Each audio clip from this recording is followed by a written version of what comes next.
Meni je bilo sjajno.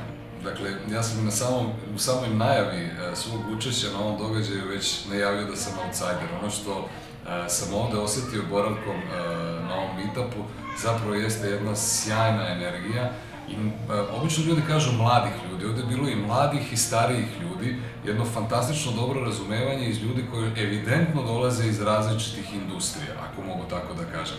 I jedna, kako bih rekao, veoma retko zabeležena potreba da se udruže znanja. Fantastično, pretpostavljam da će biti dobar ishod.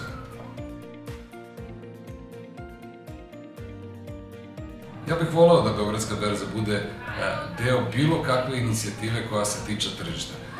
Moje razumevanje stvari u ovom trenutku, kada je u pitanju jedna hiperregulisana oblast kako je tržište kapitala, sa jedne strane i sa druge strane finansijsko tržište valuta, takođe izuzetno regulisana oblast. Koliko mogu da uočim u ovom trenutku, za tako nešto ne postoji mogućnost. Ali svakako, širom otvorenih očiju gledamo prvu priliku da postanemo deo takve priče.